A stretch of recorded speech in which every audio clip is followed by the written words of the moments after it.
Thank you everybody for being here, and I would like to thank you also my peers for giving me hugs and telling me that all will be fine right before this colloquium started. As you will have noticed, apart from this long title, I put an a.k.a. a 4-year obsession about moi. And let me tell you a little bit about how this paper came to be. I started to think about this moi ergative marker when I was taking theory of syntax with Doris Payne in 2012, and then out of that I went into a seminar on historical syntax with Spike, and I continued to think about that very much and started to do research. And this is how this paper came to be. So today I would like to acknowledge many people without which this would not have been possible. My consultant, Ali Garcia Segura, the Quebecer consultant, Severiano Fernandez Torres, and many people that have read this paper and gave me very, very useful comments, critiques, etc. But I would like to underline here, Spike, although he's not here, I thank you, Spike, wherever you are, for coping with me for 4 years, for reading millions of times this paper, for sending it out to 2 harsh reviewers and made me write it again despite having written it already 8 times. Thank you. Thank you. Wherever you are, thank you. The objectives of this talk, so I designed this thinking, being Doris Payne, my advisor, how can I be clear and how can I make myself understood by people? That's why I have a handout that is quite lengthy, and I complement it with a presentation, okay? So I want you to walk out of here thinking first that Sara convinced me, actually, that the ergative marker wa in these 2 Chibchan languages derives historically from a possessor marker. I will use a method that is called internal reconstruction to show you the evolution from a possessor marker into an ergative marker in a construction that I call the perfect constructions. And I will give you also arguments for directionality. Then I would like to convince you also that the ultimate source of this possessor marker wa goes back to Proto-Chibchan and is possibly related or comes from a noun meaning something or thing or property or belonging or something like that. And to convince you of this, I will use the comparative method to show you evidence of cognacy, unfortunately very imperfect, between the protoform and the putative reflexes in different Chibchan languages. So this is what I would like to accomplish today. This is the outline of the talk, and it tells you a little bit where I will take you. You have this in your handout. Part 1, I will give you a bit of information about the classification of Chibchan languages. I will tell you some important information that you need to know about their structure so that you can follow what I say. Then I will tell you a little bit about this syncretism between the possessor and the ergative, and then I will show you what I think are the stages of reanalysis that led from possession to the perfect construction. In part 2 of the handout, I will try to convince you that sound change is regular, which is, I think, this doesn't show, and I will try to convince you that there are reflexes of this elsewhere in the Chibchan family, and then some conclusions and further research. Let's dive into this. You have here the same map that you have on your handout. The Chibchan family is located in the so-called Istmo-Colombian area and extends roughly from northeastern Honduras down to northern Colombia. And you see they're circled in red the 2 languages that we're being concerned today with, Quebecer and Bribri, which are spoken on both sides of the Talamanca mountain chain in Costa Rica. I know quite a bit about Bribri, but my knowledge of Quebecer is more reduced, so I just caution you on this. So this family was established via the comparative method by a German linguist called Max Hulle in 1890 and was later confirmed by several authors, the most remarkable one being Constendla. Typologically, it is a very heterogeneous family, meaning that only a hardcore of vocabulary can be confidently reconstructed, and often when you look at morphology or other things, you wonder, are these really from the same family? Because they're very, very diverse. In terms of family tree, I will refer, there have been many, many proposals, but I will refer to the latest one by Constella 2008. You also have this on your handout. And I circled in red the branches that we will talk about today. So we have Botic, Isthmic, and then Magdalenic are the languages mainly spoken in Colombia. So I am concerned today mostly with this. And I have collected data or information about all of the languages that are circled in red. This will be a central piece of evidence when tracing back the ultimate source of the possessor marker. So these are mostly the languages that I will tell you a little bit today. Now, in terms of what is being reconstructed for Proto-Chibchan, it's mainly phonology and marginally verbal and nominal morphology. So Constella proposes that possibly Proto-Chibchan had an SOV order. It did not have any nominal inflection, or if it did, it was very reduced. And then he also reconstructs some verbal morphemes, which include imperfective, perfective, and some middle voice marker. In terms of what interests particularly this talk, Constella also reconstructs within the case system an ergative postposition. This is on page 3 of your handout. Proto-T plus an alternation in the vowel portion based on reflexes in Tunebo, Bribri, Cabécar, and Guatuso. So throughout the family, we will see later how vowel portions are particularly problematic for the Chibchan language family. Okay? Now, some structural features of these two languages. This is still page 3 on your handout, section 2. Both of them show ergative absolutive alignment system in most areas of their grammar. However, I am pretty confident that Bribri is what is called the surface ergative language, meaning the morphology makes a distinction between the absolutive and the ergative category. But if we investigate syntactic properties, the so-called control and behavior properties, it has a clear SA pattern, pivot, so that in fact there is a category of subject SA grouping that is accessible to most syntactic operations that have been tested so far. Both are dependent marking languages with no obligatory indexation of arguments on the verb. The word order is rigidly absolutive verb, and the ergative phrase can go either before or after that sequence, and this placement is mostly motivated by information structure reasons. Okay? Pronouns have the same form for all syntactic functions, so the absolutive is always unmarked, both NPs and pronouns, and the ergative is always marked by means of postposition on both lexical NPs and pronouns. The morphology is almost entirely suffixing. The verbal paradigm makes a distinction, or is based on voice, active versus middle, and aspect, perfective versus imperfective. We can then also, very important to observe for this talk, there is a canonical ergative marker, tu, in Bribri, and in Cabécar it is ti or te. Canonical, by this I mean that is the most widespread across constructions. It's the default ergative marker. Both of them have an additional ergative marker, wa, which is the subject of this talk, which is not an allomorph of tu or ti. By this I mean these two things have different historical origins that appear to be completely unrelated, so that one is not an allomorph of the other, okay? And this phenomenon has been called by McGregor differential ergative marking. Two ergative markers that are not allomorphs of each other. Now, this wa appears to be very construction specific, very construction determined.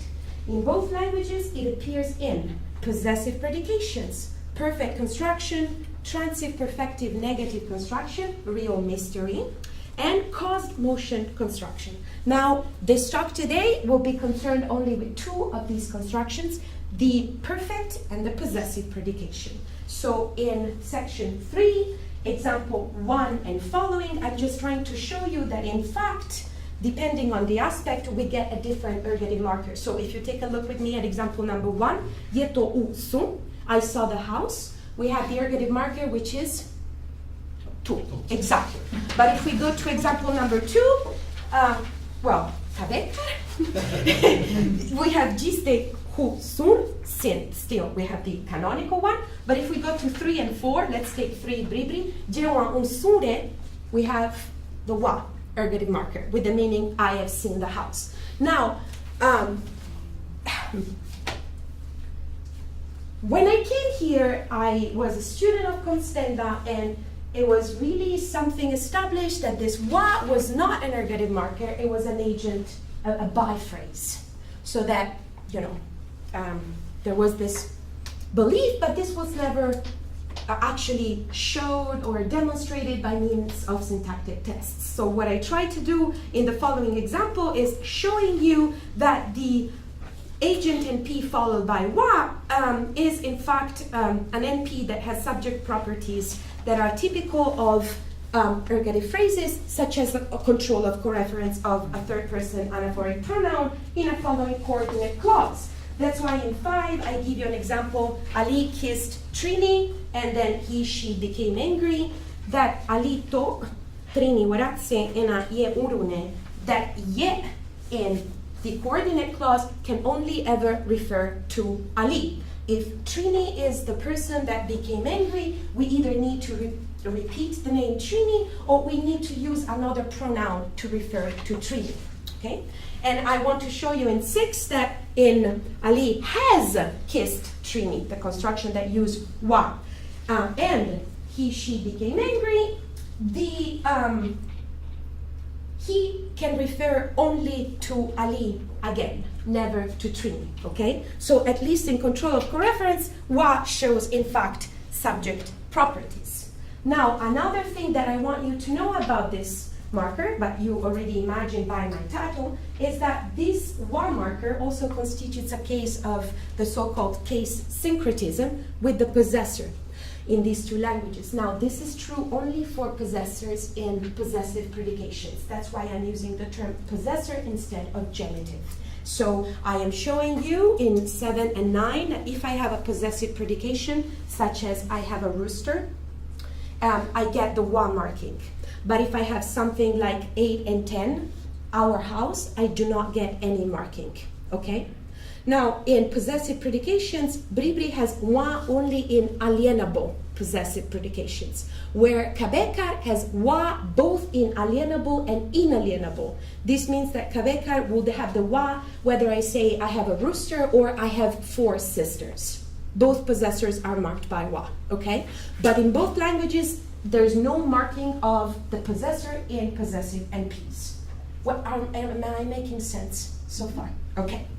Now, we know that typologically, it is very common that possessor markers are sources for ergative markers. This is true according to Palankar in quite a bit of language families such as Eskimo-Aleutian, Tibeto-Burman, Mayan, and some Caucasian languages. Now, what I would like to show you is that, in fact, I believe bribri to be an additional case of a situation where the ergative marker originates in a possessor marker. So we can now go to page number 6, in which I try to show you a little bit what the perfect construction looks like. So in the variety of bribri for which this paper offers data, the perfect construction is used to express, as in English, a past event that has some sort of relevance to the present, similar to English have perfect. Formally, we have a construction in which the ergative marker is the A argument is marked by wa, then we have an unmarked absolutive, and the verb shows the participial suffix ure, and you can see that in 11, that comes from an oral tradition text, okay? So, I have heard the elders fight because of this, okay? Then, obviously, as expected from an ergative language, if the clause is intransitive in 12, we do not get, obviously, any ergative marking on the S argument. So we just have sa capiore, we have slept. Now, in seeking cognates for the relevant morphology that we have in this construction, we need to consider also another construction that is present in the language, and that is 13. Now, I want to tell you that for a long time, I did not know that this construction existed. And then one day, after going through books and books of oral tradition stories, I found it. And I cannot tell you how excited I was that I had found it. So this 13 is not an elicited example. This comes from a story. And the order is really scrambled. So we have e, which would be the absolutive. Then we have an existential. Then we have the a argument, yewa, okay? And then we have a participial kind of thing, okay? Now, if I have been good in explaining myself, can you tell me what does this look like to you? Any other construction that we have seen so far, except the participial? Do you see pieces here that we have seen so far? Sorry? Possessive. Possessive, exactly. So if you take a look just at the possessive predications, you see that you have a yewa, an absolutive, and an existential. And here we have a yewa, an absolutive, an existential, and a participial suffix. Okay. So this construction, he has that scene. When I asked my consultant about this, he said, yeah, lo tengo visto, which is very difficult to translate in English, but it's close to I have it seen. Then I asked him, can I say something like 14? With a change of state verb such as killed, he has a killed or dead rooster, meaning I have the rooster in the state of having been killed or dead. And he said, yes, sure. And the killer of the rooster and the possessor need not be the same person. So in 14, we have that maybe the possessor of the rooster also killed it, or maybe he did not. Maybe he has the rooster and someone else killed it, okay? Notice that in 14, we have again yewa, kro, so, and then the participial thing. Okay. So more literally, maybe he possesses a rooster in the state of having been killed. Okay. Now if we go to page 7, we can see that the two constructions can be schematized as follows. So we have construction A, right? For example, in 11, we have just the ergative marked argument by wa, an absolutive, and a participial that somehow functions as a main verb. And then we have the other construction, the one I found after many years, construction B, which is still the ergative marker wa, absolutive, existential, and participial. So what I want to argue here to you is that actually construction A is a later development of construction B, and that both of these things originated in a possessive predication. Now I'm going to show you the stages that I think took place in all of this, and then try to convince you of the cognacy of these constructions. So let's say that we start from stage 0, possession. So we have example 15, an example that you are already familiar with. We have the existential, possessor must be marked by the postposition wa. Ali wa krotso. Ali has a rooster, but literally Ali's rooster exists. Okay? Now, it is very important to show you that the possessor marked by wa in this kind of possessive predication displays subject properties, just as any SA argument would. So for example, I can have the possessor control coreference again. In 16, he has a friend in his house. The possessive pronoun in the locative phrase is controlled by the possessor. So the house cannot be the house of the friend. Okay? Then second, the NP marked by wa controls coreference under coordination again. So he had a good friend at his house and he left. The at his house and he left must be coreferential with the NP marked by wa. Cannot be coreferential with the possessed NP. Does that make sense? Okay. Now we go on to page 8. By this, I want to show you that in fact the possessor NP and the possessed do not form a single constituent, because the possessor is capable of controlling the reference of an anaphoric pronoun in a conjoined clause, for example. So I'm arguing here, I'm showing you evidence that in fact in Bribri, in this construction, the possessor is so-called in generative terms an external argument. It has subject properties. So we can summarize the construction that we have seen here in figure 4. possessor, possessed, zero marked, and then existential so. Now, those of you wondering, how did this really happen? Because I am telling you now that the possessor has some sort of transitive, or that the whole construction is transitive in the sense that the possessor is a separate entity from the possessed, and it shows properties typical of agents' arguments. This, in fact, Cressel says, it is a possible thing, meaning the transitivization of non-transitive existential possessive constructions happens. It is attested, for example, in Maltese, Israeli Hebrew, and Amharic. So this starts out as an existential kind of thing, but then the possessor argument gains subject properties, whereas the possessed argument is somehow reanalyzed as an object argument, an unmarked argument. Okay. Now, we can also have the possessive construction that we have seen in stage 0. We can have it in stage 1, the possession of a possessed NP in a modified state. So I can have also in Bribri something like 18. He has a fat rooster. Okay? So, he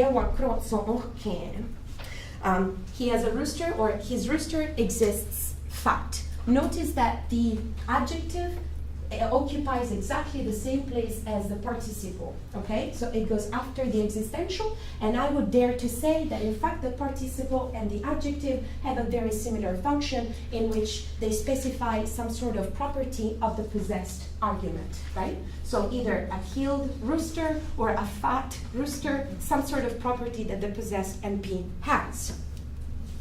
So again, repeated from previous example, in 19, we can have also a construction that is in the midst between the two.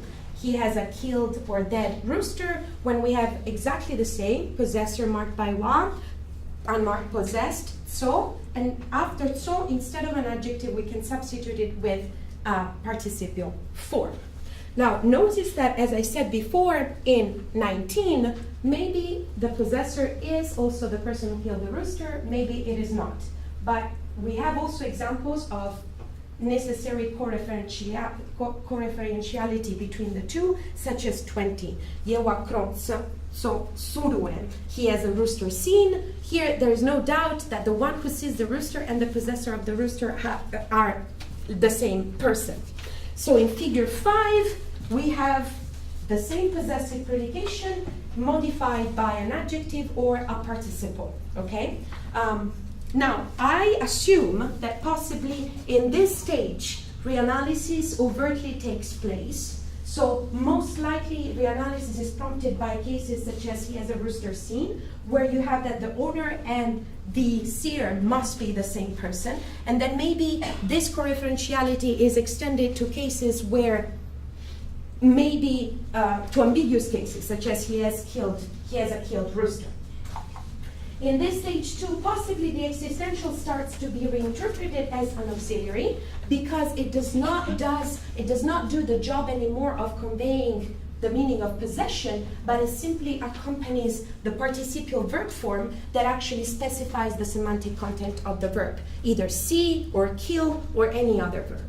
So then my hypothesis, or what I would like to show you, is that the construction in figure 5 gets reanalyzed as the construction in figure 6. So we have that possessor becomes an ergative, the possessed becomes an absolutive, the existential becomes an auxiliary that then gets lost, and at the end we have the same, a participial verb form. Now, in the last stage, we have that the possessive interpretation is no longer available. The NP marked by wa is necessarily the agent, the auxiliary is dropped, and the construction can only mean something that happened in the past and has relevance to the present time, such as yewa kron surue, he has seen the rooster. So this would be the perfect construction without the auxiliary.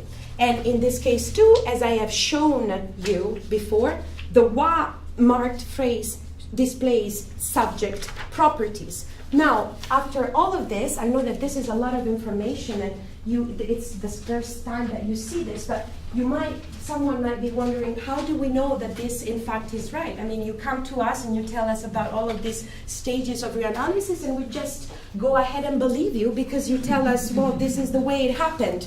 Right. Good point. That's why on page 10 and on the slides, I would like to make an effort to really convince you that this is a sound argument. First, we have similar attested directions of change. So for example, Heine and Kuteva talk about the evolution of perfects from possessive constructions of the have type in several branches of Indo-European. So the English perfect, maybe you know this already, I have read a book, comes from a construction that used to be I have a book, read or written or something, right? So this happens elsewhere. Other examples of perfects diachronically deriving from possessive constructions are, for example, Armenian, Middle Iranian too, Shahar can confirm this, where ergativity emerged from external possession according to Haig. Now we also have some other researchers that argue that ergative syntax also arises from possessive sources in Kurdish, Middle Persian, Old Armenian, Eskimo Aleut, and North and South Caucasian languages. So Trask is a man that says that in languages that lack a verb to have an SOV order, this correlation is still unexplained, and have something like a deverbal adjective. You can get something like to me, of me, a window is broken, to be reinterpreted as I have broken the window, roughly, okay? What he calls type B ergativity. And I will show you maybe later, because I really want to get to the second part, that a similar pattern of reanalysis has occurred also in Quebecer. So now, to corroborate what I have been telling you, and also to make myself more clear, hopefully. Let's see. We started out with these two pieces. So we had construction A, the perfect construction without the auxiliary, right? And we had construction B, both found in oral tradition texts, perfect construction with the auxiliary. Now, okay. So we see that there are two fundamental pieces of grammar that these two constructions have in common. What are they? The wa and the participial. What difference do they have? One of them has the existential and the other doesn't. So this is Spike. This is all Spike. So we should then inquire, where else in the grammar we find modern reflexes of each one of these components. Okay, so then we see that in fact in Bribri there is an alienable possessive predication that, has a possessor that is wa, and it has also an existential. Remember that we had one construction that had an existential in it, okay? Good. And then we also see that this construction can be modified, right, by either an adjective or a participle, right? But now we have this equal sign, meaning, I don't know if you have noticed, but the alienable possessive predication modified by either an adjective or a participial is exactly identical in form to the construction B, meaning the perfect construction with the auxiliary, right? Okay, so we have all of this stuff, and we could ask ourselves, what is the relationship between all of these constructions? Now, they're very similar in form, so maybe they're just synchronic variants of each other in the present stage of the language. But we also have to take into account semantics. And so we see that the semantics of the perfect construction without the auxiliary is quite different from the semantics of the possessive construction. And this change in meaning is correlated with the verb presence versus absence of one element, which is the auxiliary. So on the other hand, we see that in terms of form, they are absolutely identical. So if they are identical, there are basically three possibilities. Either the possessive predication came from the perfect construction, or the perfect construction came from the possessive predication, or both came from a third source. Now, this is outside of the range of available data. Maybe they really did, but I don't know. And based on other attested directions of change, I argue that in fact the most likely scenario is scenario number 2, because this is attested in other language families. Did I make myself clear, more or less? Okay, good. Now we dive into part 2. So you might say, well, no, you might not say because you're not me and you're not obsessed with this, but you might say, if in fact this wa ergative marker comes from a possessor, in the possessive construction, what is the source for this thing? Meaning, if you read a book like Heine on possession, you see a language after language that usually markers used in possessive predications have origins or are used as prepositions or postpositions in other types of constructions, such as commutative, location, goal, instruments, etc. But in this case, this wa is nowhere to be found. So it doesn't function as another postposition. It just appears there. So this invites the comparison of possessive predications in other languages of the isthmic branch to see if, in fact, this marker is present in maybe other languages, and that's why we don't, it's not present in Bribri and Quebecer, but we have reflexes of it in other languages, and there it functions in a similar way. So we now go to page number 11 to see if, in fact, this marker is still present somewhere else within the larger branch, right?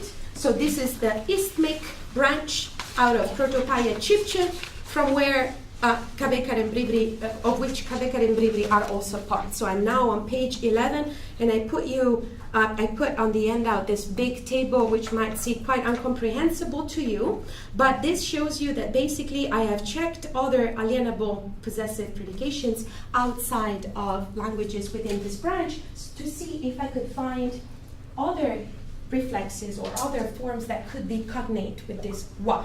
So we find a very interesting thing here, but before that, let me tell you that maybe you could see from the table that most possessive predications throughout isthmic are mostly verbless, so there is no verb, right? We have an existential in Bribri and Quebecer and Terraba, but all the rest are just a position of possessor-possessed. You might also notice that all the languages allow for the order possessor-possessed, but only some of them allow for possessed possessor. For example, Buglere and Guayni have both orders there possible.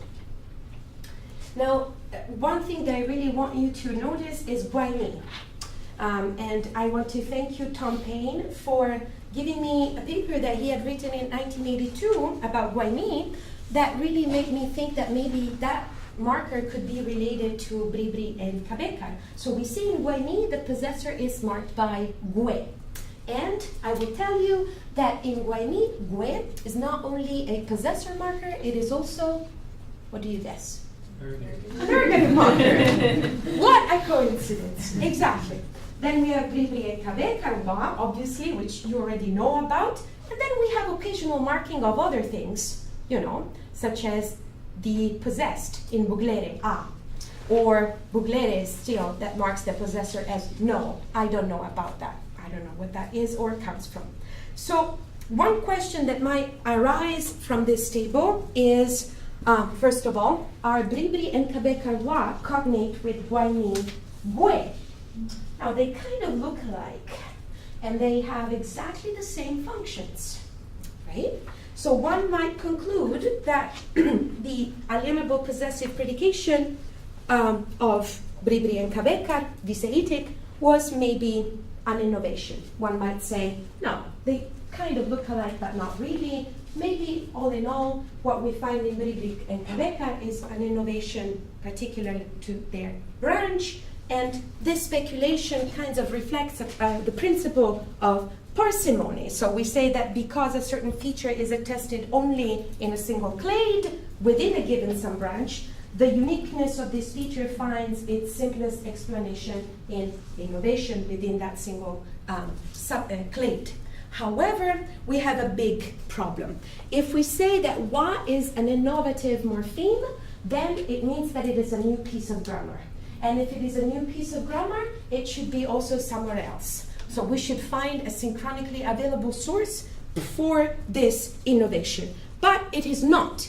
In fact, also in Guaymi, this gue only functions as a possessor and as an ergative. It is not any other kind of postposition within the language. So, and in fact, if this is true, that it is not an innovation, maybe we could also think that Guaymi gue could be cognate with Bribri and Cabeca wa.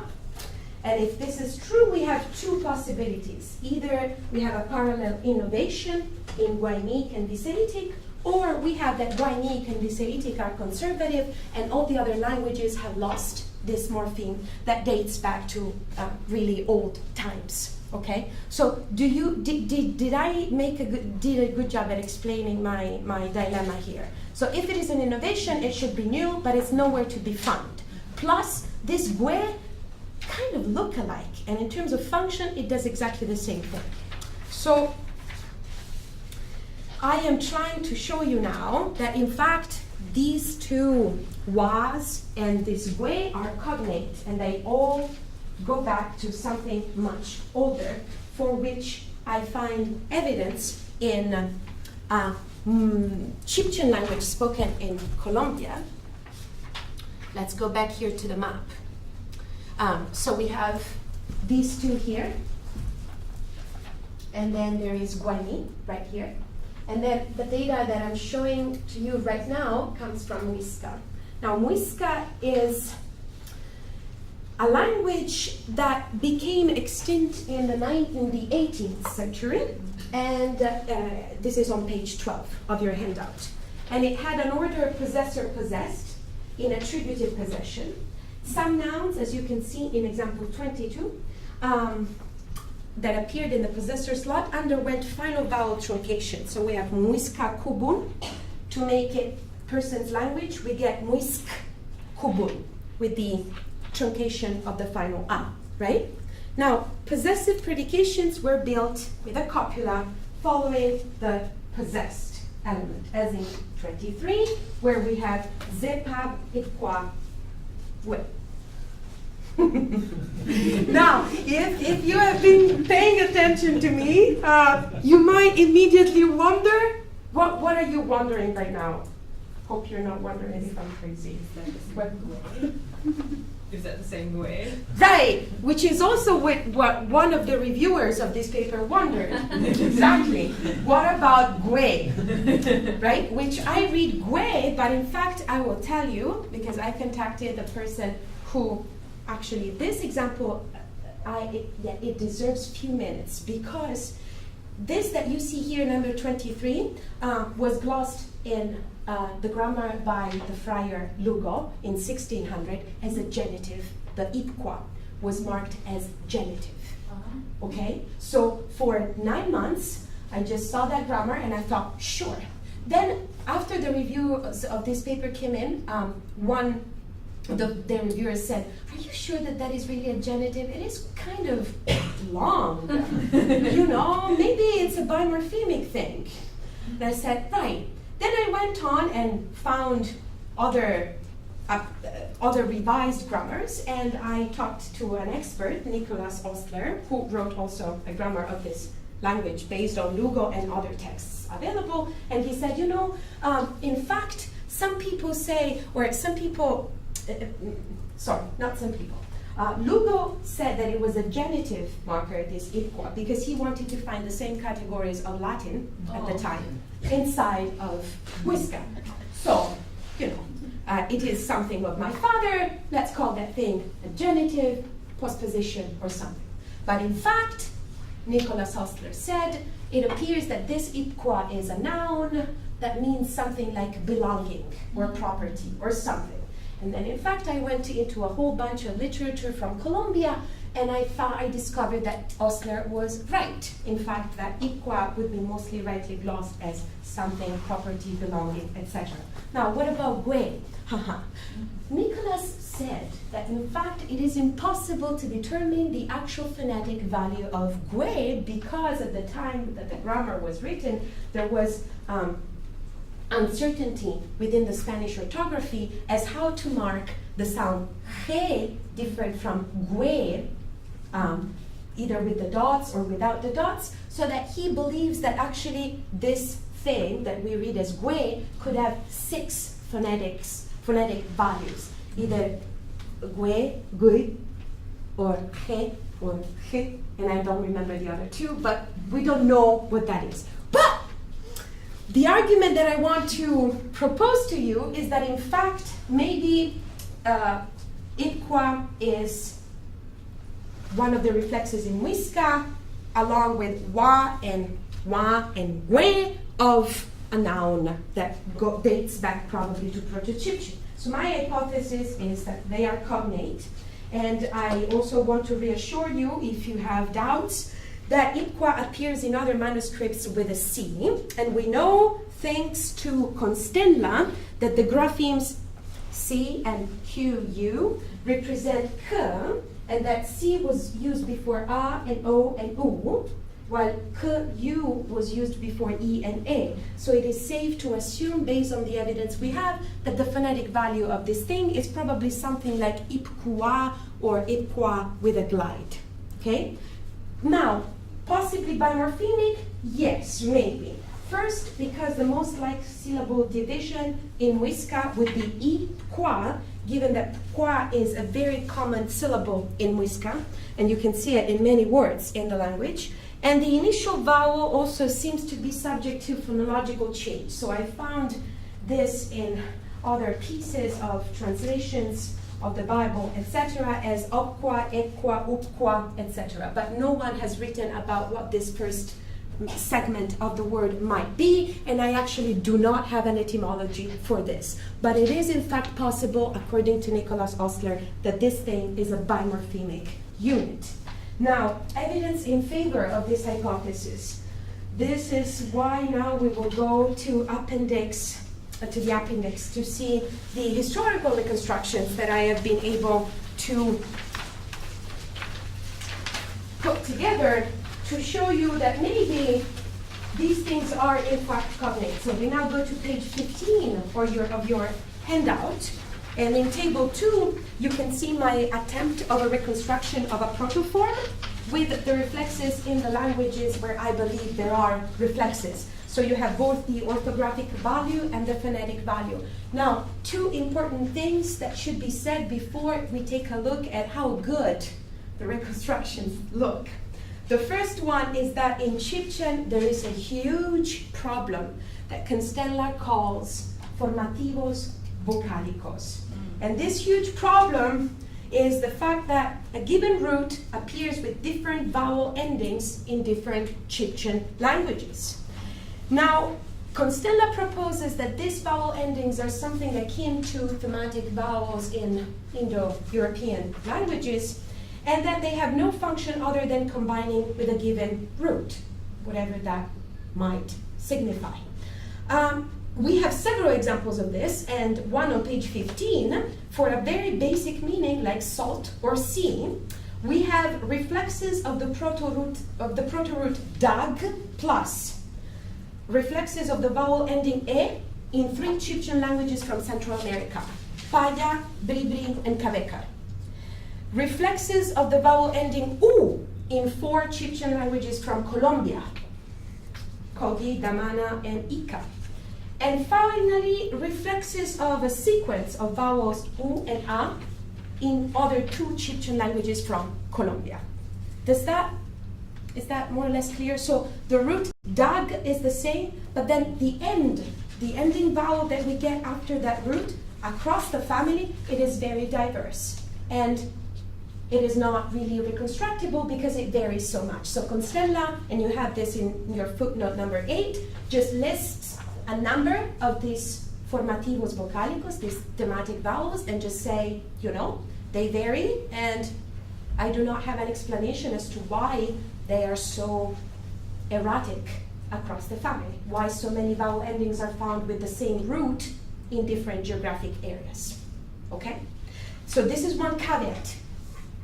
The second caveat is my reconstruction, as most Chibchan reconstructions, is based entirely on the comparative Chibchan phonology offered by Constella as a dissertation thesis in 1981. So I am basing myself entirely on that. So if we go to page 16, I will try to explain what these tables mean.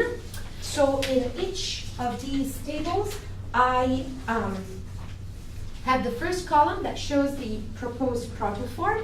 Then the second column illustrates the reflexes of each phoneme of this protoform in a given daughter language, and the sound changes that took place according to regular sound change based on Constella 81.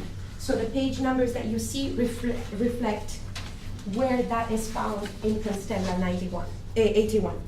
Now, sound changes that are language specific and thus do not abide by regular sound changes rules are indicated as idiosyncratic in parentheses, okay? And the fourth column kind of summarizes the evolution from the protoform to the modern reflex. Now, I have taken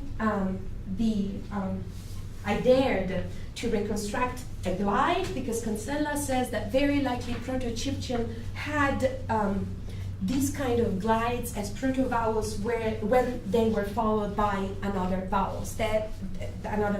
That is why across all of these tables I have reconstructed ipque, okay, with a last schwa that is not really good looking, but anyway. Muisca, we have pretty regular, actually it is the language that most directly, according to me, reflects what the protoform might have looked like. So you see there all the kind of sound changes. We need to posit no idiosyncratic sound change. But if we go already on page 17, table 4, reflexes of the protoform in Proto-Viceitic, we have very regular reflexes up to the final vowel, okay? So if we go into Quebecer, we see that a proto-schwa gave either a with a low tone or nasalized a, and then I would have to posit phonological erosion for the loss of kua, which, by the way, would be supported by people like Homer, who say that there is a tendency in Central and South American languages to reduce forms with a k-wu or g-wu to simply the glide by elision of the first k. Okay? But that would be idiosyncratic. In the case of Bribri, this is worse because Constella says that the proto-schwa gives only a as with a low tone as a reflex. So then I have no way to explain how that got nasalized. So what I'm proposing is that either the nasalization originated independently as a compensatory strategy for the erosion of iqua, or that it got there by contact with Quebecer. Now, the erosion in all of these cases would be along the lines of what happens with morphemes that are highly grammatical, such as this case, or that possibly became highly grammatical through their history if, in fact, this noun became reanalyzed as a possessor marker. And then finally on page 18, we see the protoform reflexes in Guayni. We do pretty good until we reach iqua. Then we need to posit vowel harmony and raising to ique, and then loss of the initial vowel. Gue, mind you, Guayni has two dialects, one in Costa Rica, one in Panama, and the form que is used in the variety of Panama, and the form gue in the variety spoken in Costa Rica. So both are present. Plus, the idiosyncratic change of vowel raising is supported, in fact, by descriptions of the language that say that it's quite a common phenomenon in this language. Okay, then I see what.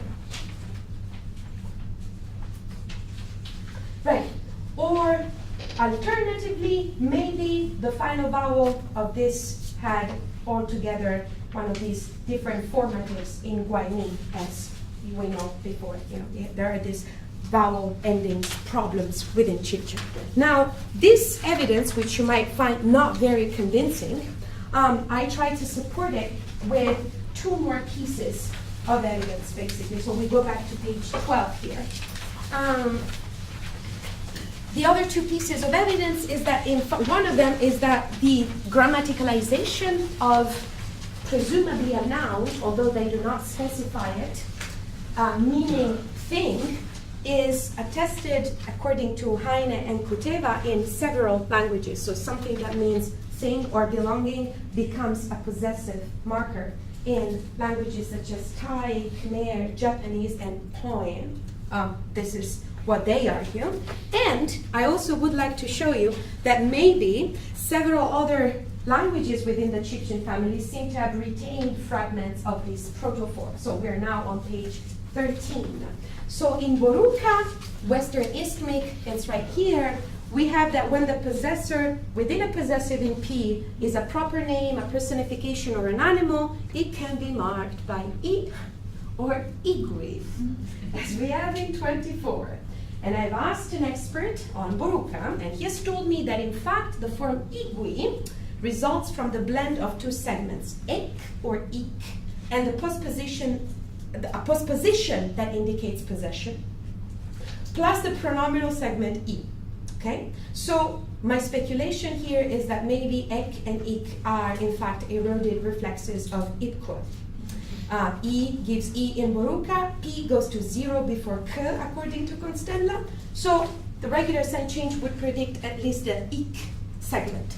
Now, Rama, we have that in Rama and in other Chibchan languages, the verb form to have is created by combining the verb to be with a prefix that has the form of ku or k plus some sort of vowel, as you see here in the example in number 25. He has some money. Now, Colette Greenewald argues that in fact this prefix is nowhere to be found in Rama and should at least synchronically be considered as part of the verb and not as an independent prefix. But it is ku after all. Damana, so damana is right here somewhere, yes. Here is also the verb have formed by the verb to be plus the dative of benefactive ku, some sort of vowel there. Same thing is true also in paya, which has ka as a benefactive prefix. Now, even if I haven't shown you here, according to Constella 81, I could get at least in all of these cases either the k and the final w together, but the last vowel is certainly a big problem. So what I'm speculating here is that this protoform has relics in Rama, Damana, and Paya, and actually, because this happens in Rama and has been described by Craig and Hale in 1988, it could be that these pre-verbal postpositions somehow became prefixed to the verb. And then we would have also extreme phonological erosion, which is consistent with grammaticalization. So if I am right, we need to posit the retention of the protoform in Guarani, Bribri, and Quebecer, along with other possible relics throughout the family. And if you have curiosity about how the reconstructions for the other way look like, I have them here so that you can tell me which one looks worse, if mine or the one proposed by one of the reviewers. Okay, this is why it says possible cognacy with a muisca verb to be, see slides. Now, as conclusions, I hope I have shown you how the syncretism between the possessor marker and the ergative marker in these two languages came to be. I hope I have shown you also or presented good arguments to show that in the Chibchan family we have cases of type B ergativity in Trusk's terms, meaning ergative syntax that originates in a possessive predication kind of construction. Further, this talk has posited that maybe the origin of this wa possessor goes back to Proto-Chibchan ikwa, meaning something belonging or property. This reconstruction, as you will have noticed already, is far from perfect in the sense that unfortunately sound change does not work all the way through, so that I have to posit several changes that are idiosyncratic, but I do believe that the relics that we find elsewhere can they really be chance? You never know. And I hope I have also shown you how difficult it is to say something sure about indigenous languages in terms of their history, because we lack materials or written texts from further back in history that could really help or make this claim more right or totally wrong. And for further research, I am really interested in determining how this piece of grammar that I think originated in a possessive predication and then got into the perfect construction, then how did it get into the other constructions? That is something that I would really like to know. How did that happen? Thank you for your patience.